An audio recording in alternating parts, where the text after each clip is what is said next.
Welcome to another episode of Dr. Brooke on the Block. It's time to grab a seat, buckle up, and take a ride with me through the wild, wild west of the Web3 universe, where we're going to learn all about coins and tokens, NFTs and contracts, digital real estate and the metaverse, and so much more. There is a lot to get through on the block, but I am here to pave the way and help you avoid those nasty pitfalls and rug pulls so you don't get hurt. I'm going to also introduce you to some interesting characters along the way. Are you ready? Your ride starts now. Hey, Dr. Brooke here with another episode of Dr. Brooke on the Block. So glad you are here. So glad you're joining us. As always, keep your arms and legs in the ride at all time. We don't want anybody getting hurt today. Today, we are going to be talking about crafting your strategy. Now, really what this is really saying is crafting your investment strategy with blockchain technology. You can also utilize these techniques with traditional stock market investing as well. But because this is a Web3 podcast, I want to really cater it to blockchain, crypto, NFT investing, and how to craft a really great strategy, whether the market is up or whether the market is down.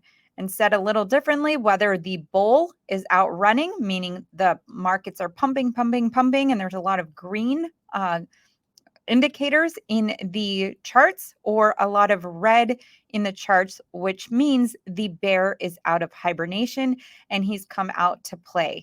So depending on where we're at in the market, depending on where we're at right now, when you're listening to this, you will have the tools to use for either.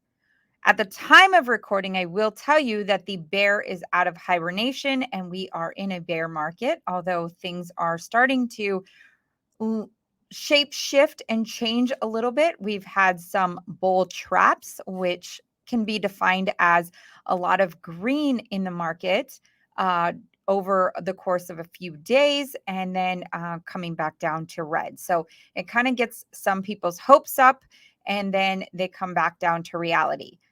If you do not want to be an investor that is being toyed around emotionally, whether the bull or the bear is out, this is a very great episode for you to listen to. So please listen to it in its entirety. I promise you, I will provide valuable information that you can use as a takeaway to really jumpstart your process in the Web3 space. Again, say it every episode. We are very, very early on. It is coming into the fourth quarter of 2022, and it's been an interesting year, needless to say, an interesting year, for lack of a better term, through the entire financial space and marketplace, not just with blockchain and crypto. So let's start out with a down market. Since we're sitting here in a down market currently at the time of recording, I really want to help you craft a strategy around your investments during a red bear market. So first things first, what to do? I want you to set protection parameters.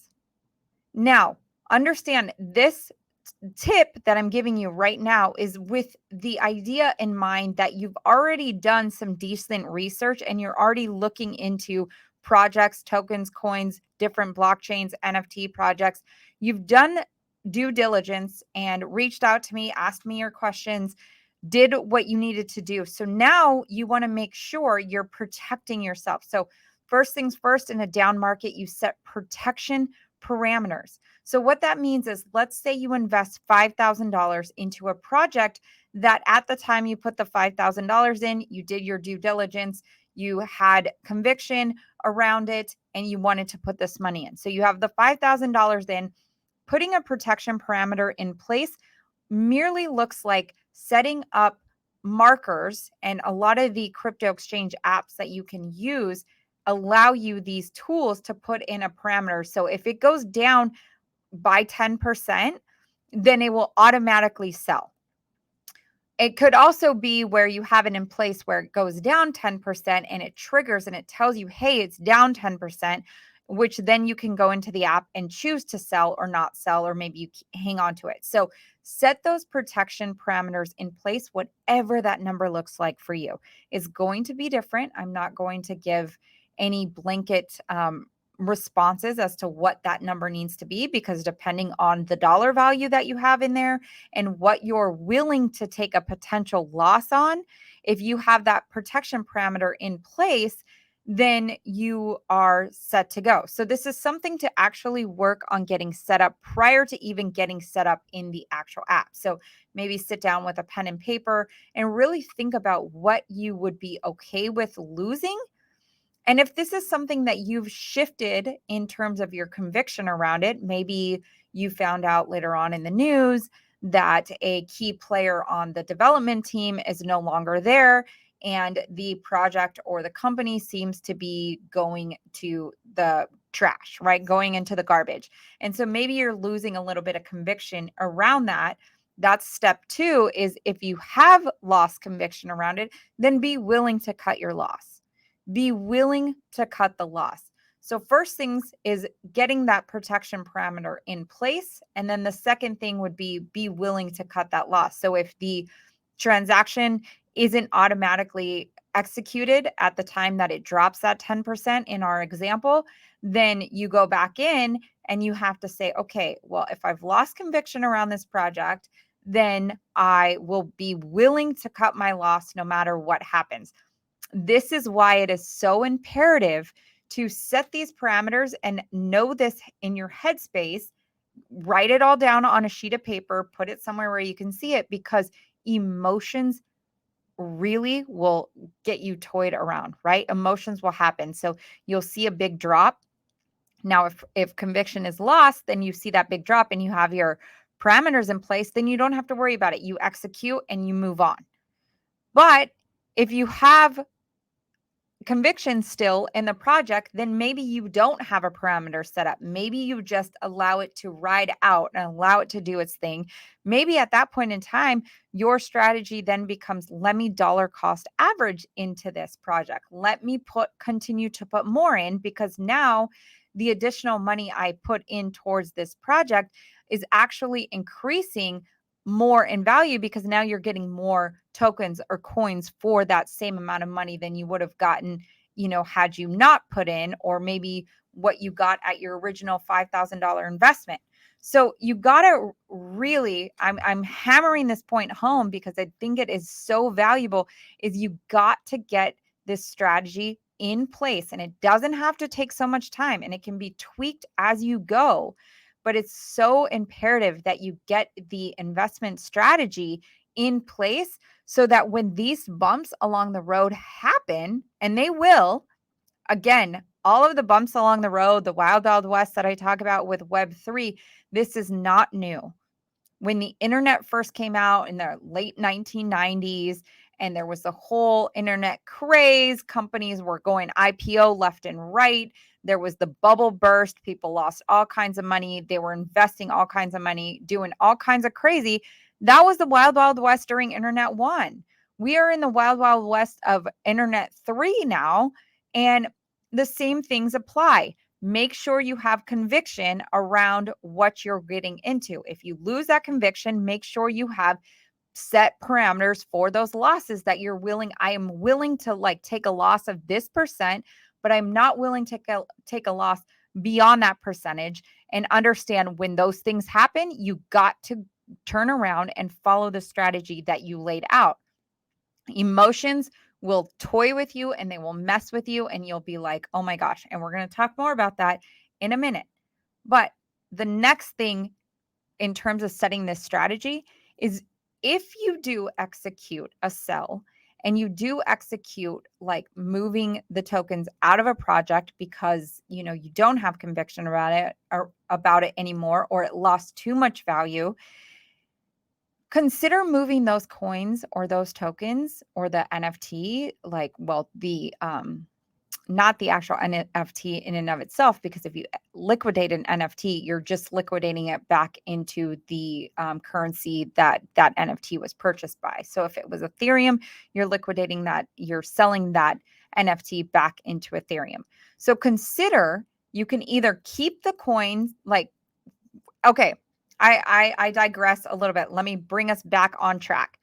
If you sell an NFT and whatever the currency is, let's say Ethereum, you have two choices here. You have the choice of leaving the Ethereum, whatever price point, let's say it's 2 Ethereum you sold for, you have the option of leaving the 2 Ethereum in your wallet. Now, Ethereum can go down, it can go up, it can go down, it can go up, depending on the market conditions in which we're facing, right? So you can choose to leave that as Ethereum.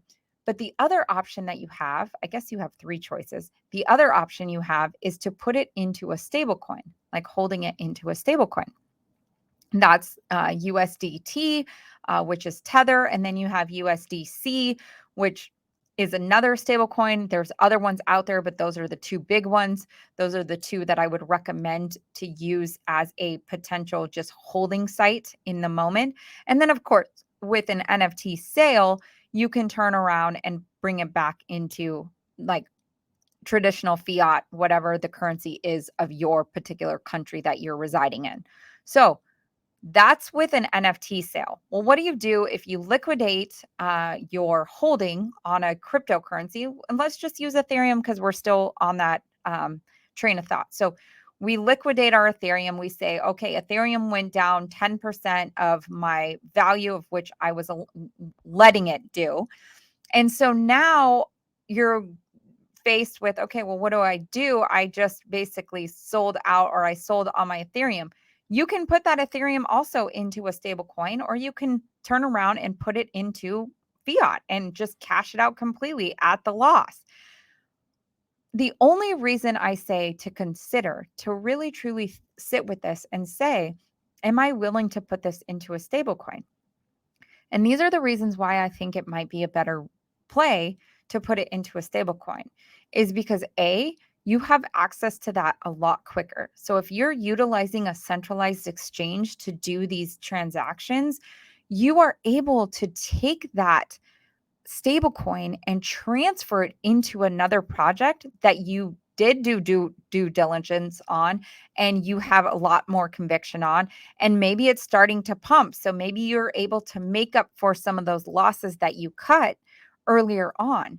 So you're able to transact on a much quicker scale than you would if you had to like take the fiat again, put it back into the centralized exchange, then buy the token or the coin and do it that way. So those are generally speaking, these are great strategy tips that you would need for a bear market. Now, there's going to be all sorts of different things that you can do, little, little steps along the way to minimize the amount of losses. But big picture thinking, let's not get caught in the weeds. Big picture thinking, the things that you would want to do are set up protection parameters.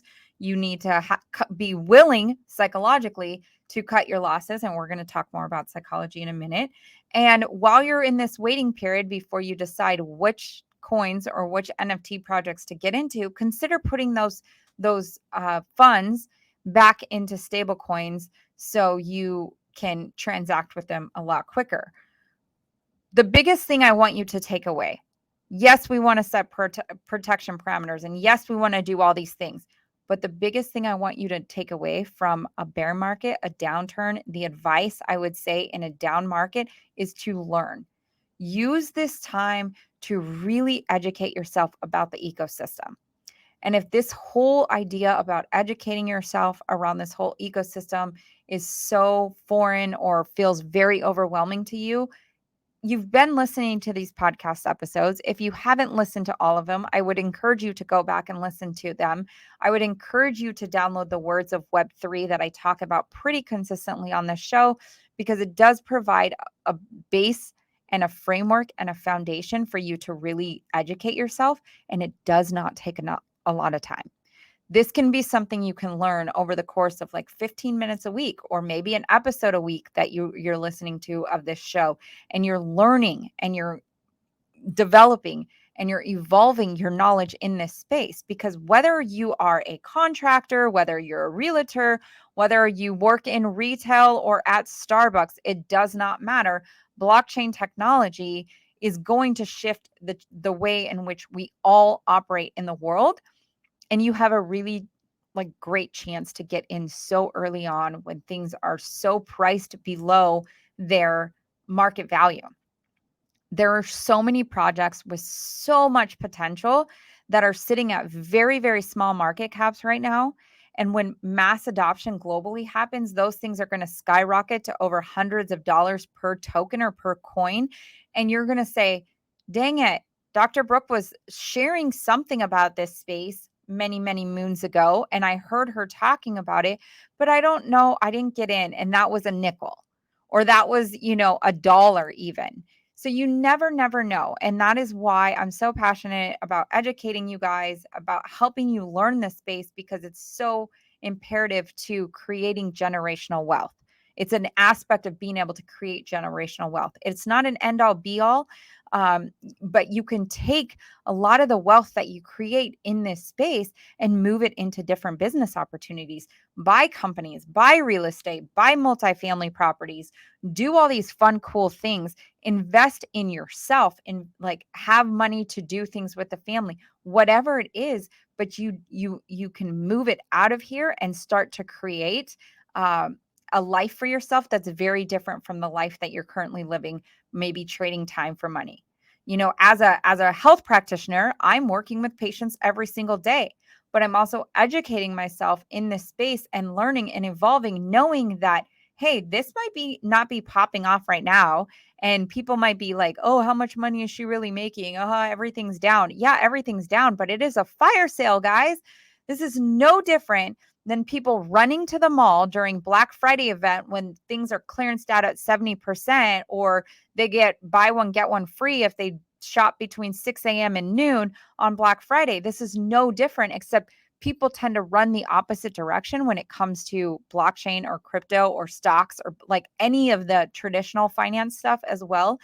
Yet, where it truly matters, instead of just acquiring like stuff from the mall, where it truly matters in the grand scheme of things about acquiring assets that make money for you. So while you're sleeping, you literally are creating wealth. It is almost like turns people away. This is what we're helping shift. This is what when I bring you on amazing guests, when I talk to people in the space that are creating amazing projects, this is what I'm trying to get across. This is what I'm trying to teach all of you who are listening, no matter where you are on your journey into Web3, that, hey, there is so much possibility, so much potential. If you're a creative, there's even a lot more potential because you can create projects and do different things in the space to make a lasting income. With all that said, that is all about down markets. That's when the bear is out. That is when the bear is out of hibernation. Well, when the bull starts to run, when the running of the bulls happen in Spain and the bulls are doing their thing and the bull market is here and things are pump, pump, pump, pump, and more people are in the space and they're all excited and there's a lot of like turnout to different meetup groups. What do you do when it's pumping, other than obviously throw money up against a wall and, like pretty much we'll have like 10% gains on it, like without even trying?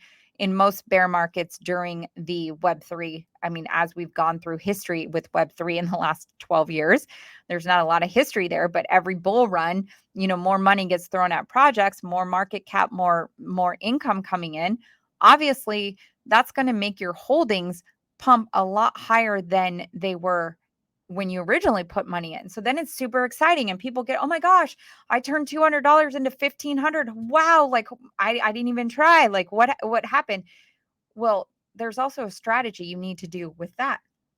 And the strategy here is set a goalpost of what you're looking to acquire. So if I'm saying I'm going to put $200 in, I'm going to invest $200 in, and I want that $200 to have a 100x multiplier, and I'm going to then take that 100x multiplier, those gains on that, and I'm going to then invest it into a piece of real estate, or I'm going to invest it into another company, or I'm going to buy commercial real estate, not just, single family homes. Whatever you want to do with it, whatever that goalpost is like, have that, set that goalpost and don't change it.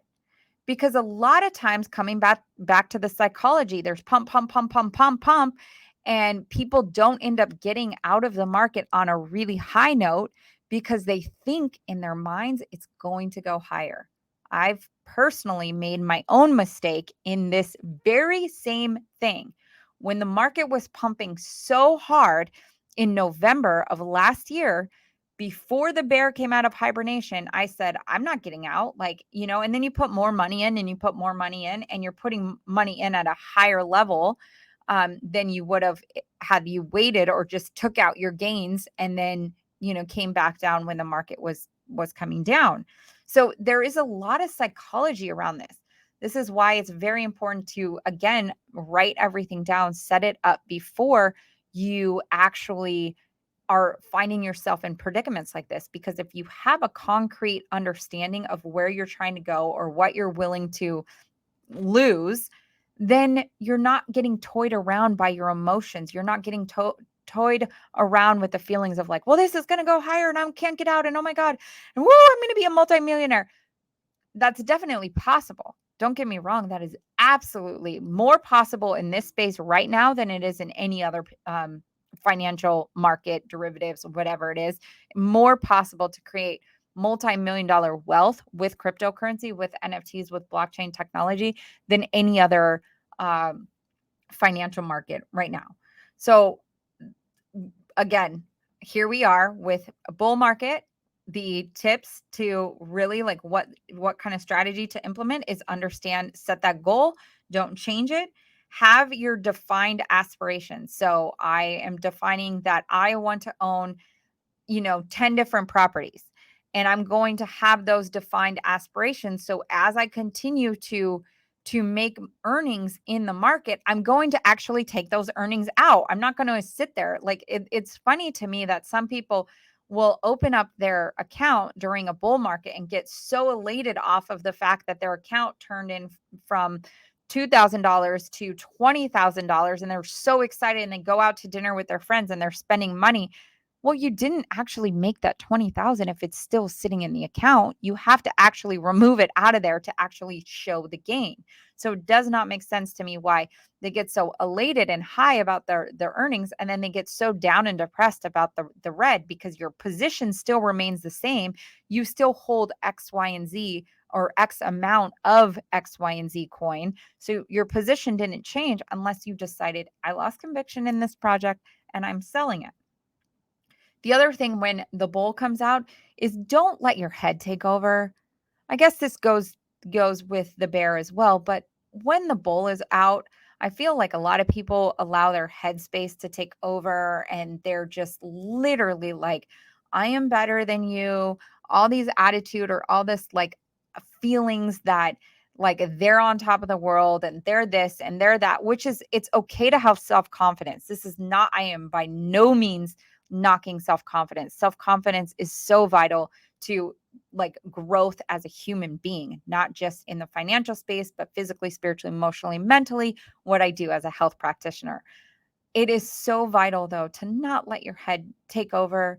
Like, it's okay to think a certain way, but when you're just being like very egotistical or just like not like kind, it's very, very yicky. And it's why people have really like bad feelings and thoughts towards rich people. And I think it's sad because not all rich people are bad. They're really not, but there are people who just sit there and try to make it look like they're rich, and it just makes it horrible. So be a kind person. When the bull is out, when the market caps increase in size and you have the potential to pull out significant amounts of money, like, do so with the intention of moving it into a different investment. If you want to spend some cash and travel and do those fun things, by all means do that. But also recognize that, okay, I've built some wealth and I want to keep this wealth. I'm going to do what the Rockefellers did, whether you hate them or love them. The Rockefellers created generational wealth for themselves, unlike the Carnegie family, because the Rockefeller family had a lot of different things in place, and they set up all these different trusts, and they moved money around to create a system that no matter what happens, the family is going to be well taken care of. So again, the crypto market is not the end all be all for financial wealth. It is a place where you can create a lot of financial wealth, but you also want to have the understanding of, let's move it around into different investments. Let's, enjoy life. Let's take care of ourselves. It's not all about the money, but you do need to have proper strategy. The big takeaway from the bull market, like I gave you the big takeaway for the bear market, was to learn, to grow, to evolve, to develop your understanding in this space. The big takeaway for the bull market is to talk to a tax professional. I am not a tax professional. None of what I'm saying here today is financial advice. I'm not telling you what to buy, what to get, what to do. I'm telling you just to have a strategy for what you do buy, what you do get, and what you do hang on to. But in the sense of a bull market, talk to a tax professional. They will be able to make sure you properly move things in and out of your account, so you are not getting hit with like exorbitant amounts of freaking fees that go to the IRS or whatever your government is, that wants their little piece of your earnings as well. So there's definitely a way to work around this. It's not tax avoidance. It's not tax evasion. It's tax avoidance. All the big players in the world today, they use a lot of these principles. The tax code is written to provide creative ways for you to turn around and not have to pay so much in taxes, and you can move those into different investments. So on that note, I really, really hope that over the last 25 minutes or so, you found some value from this. You learned a lot. You developed a sense of strategy. You're going to take time after you listen to this episode to really set up, even if it's a really small strategy plan, until you get all the pieces, or still you get deeper understanding of the space. But just have some sense of strategy. And you don't have to do it with $5,000. You can even start as low as $50 in the space and get started and understand. But the main message here is get in the game. Get in the game. Don't be a victim to paralysis analysis and feel like you have to have everything lined up before you do anything. Maybe you play with $25 and you make mistakes, but $25, that was just, a lunch that you would have spent anyways, and you learned a valuable lesson, and now you're not going to make that same mistake again. I know the next bull run, I'm not going to make the same mistake of feeling like pump and not getting out. I'm going to get out when I hit those goalposts and those markers that are necessary for me to move money around, to make the investment decisions that I aspire to make and have in the future. So as we pull this right into the station, thank you so much for allowing me to be your guide and take you on this journey. Please exit to your right, and we will see you on the next one. You made it! Congratulations! That wasn't so bad, was it? I hope you laughed and learned a little bit more about this Web3 universe and how simple and fun it can really be. Would you be so kind as to leave us a review and share it with your friends and family? It would mean so much to get this out to more people as we embark on the greatest transfer of wealth that has ever happened in human history. Can't wait to see you on the next one.